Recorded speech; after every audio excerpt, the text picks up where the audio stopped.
Der Tod ist das, was ihr jeden Tag macht, wenn ihr schlafen geht. Also an sich, ich hatte ein ganz, ganz spannendes Interview mit Raika W. gemacht hierzu. Das wird in den nächsten Wochen auf seinem Kanal veröffentlicht und auch bei uns dann in unserer kostenlosen Bibliothek gefunden werden.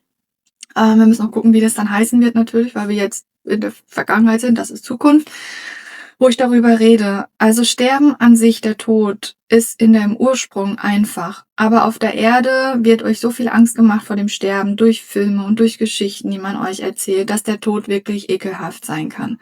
Aber es muss nicht sein. Normalerweise ist es so, und das war auch vor ein paar Jahrzehnten noch der Fall, bevor der erste große Reset kam, dass der Tod eigentlich zelebriert und gefeiert wird. Das Sterben ist in dem Normalfall simpel und wie Einschlafen und geht sehr schnell. Normalerweise ist es auch so, dass die Seele sich schon beginnt zu verabschieden aus dem Körper und die Verbindungsbrücken löst. Und wenn der Zeitpunkt kommt zu gehen, geht's mit einem Fingerschnipp und dann ist es raus. Also normalerweise ist der Tod etwas Sanftes, Schönes, Angenehmes und wirklich wie Einschlafen. Wirklich wie Einschlafen.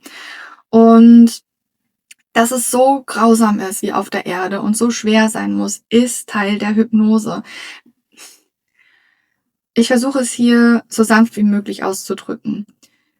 Alles, was ihr glaubt und seht und wirklich der Überzeugung seid, dass es so ist, wird sehr wahrscheinlich Teil eurer Erfahrung. Und wenn es als Potenzial ist, und ein Potenzial kann trotzdem erfahren werden.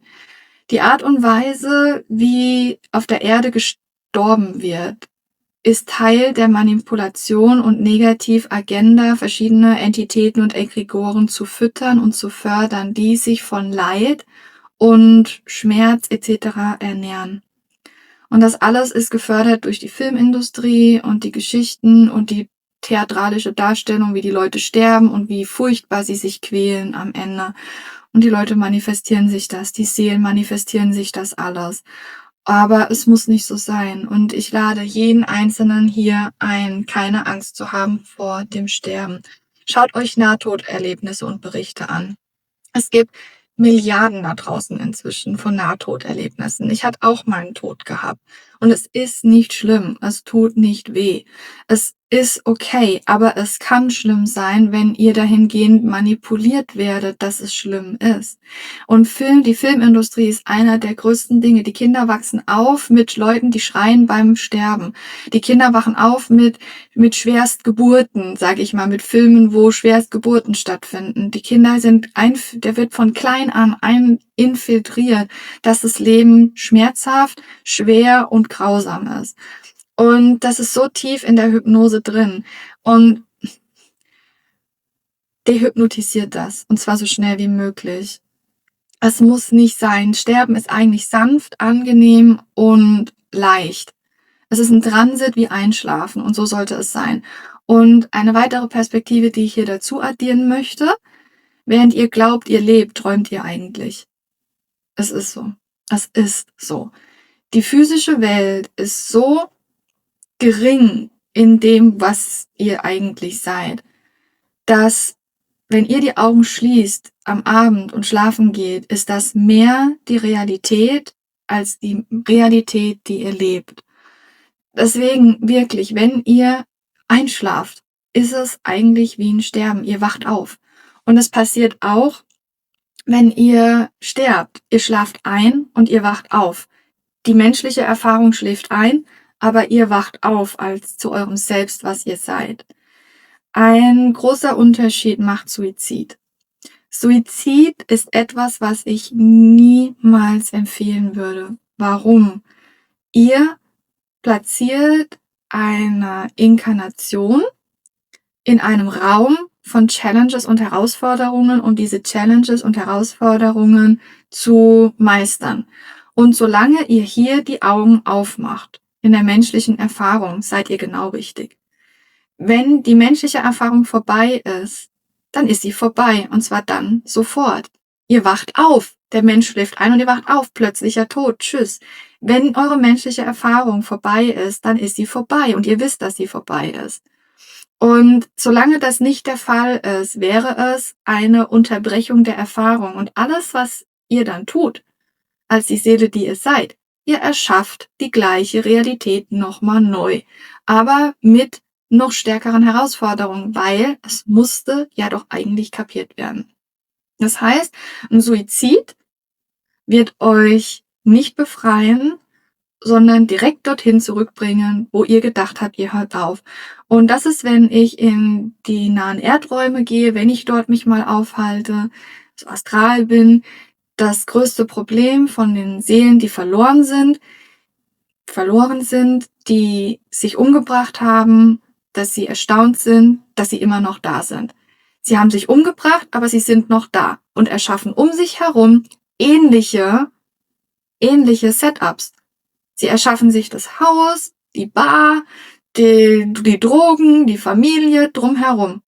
Nur, dass alles ganz verzerrt ist. Das heißt, die haben sich umgebracht und sind immer noch da. Genauso wie vorher.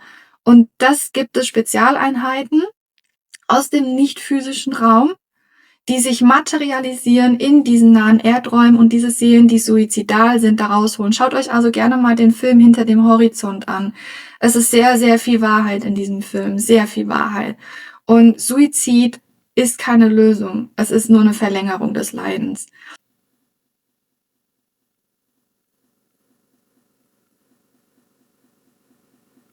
Vielleicht kann man das sogar als so eine Art Grundregel hier jetzt mal oder als eine Art Hilfestellung nutzen, nach dem Motto, das, was dir Angst macht, ist Lüge. Ja. Das, was dich hier wirklich, Ja. Diese Inkarnationsfallen existieren, weil sie installiert wurden durch euch. Die es glauben, die Angst haben. Oh mein Gott, dann kommt das Licht, geh nicht ins Licht. Ich könnte kotzen im Strahl, Entschuldigung, wenn ich spirituell wache Leute, bewusste Leute mir solche Fragen stellen. Ich könnte im Strahl kotzen, wo ich sage, gut, willkommen in deiner Welt, geh nicht ins Licht, ja? Geh in die Reinkarnationsfalle rein, bitte tschüss. Glaubt ihr es, bau vielleicht nochmal ein Karma 2.0 auf, kein Thema, adios amiga, wir sehen uns in 1000 Leben auf der anderen Seite, ja? Also, es gibt Seelen, die machen es sich auch wirklich verdammt schwer hier auf dieser Erde. Und dann gibt es, sag ich mal, noch diese internen Wunsch, so stark manipuliert zu werden, ja? Und dann kriegen sie die Manipulation von außen serviert auf ein Silbertablett und es wird gegessen, als hätte man 20.000 Euro bezahlt für das Buffet, ja?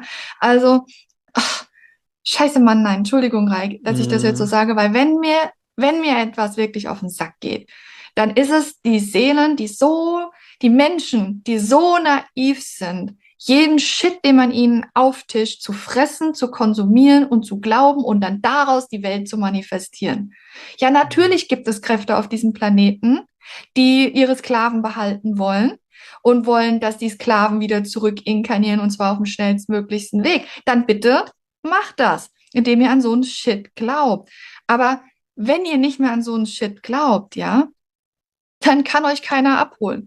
Es gibt Inkarnationszyklen und Loops oder Fallen, die entstehen, aber natürlich durch Separation, weil ich etwas nicht fertig habe, weil ich ein Ziel noch nicht archiviert habe, weil ich etwas noch nicht verstanden habe, weil meine Bestimmung meiner Inkarnation noch nicht erreicht ist.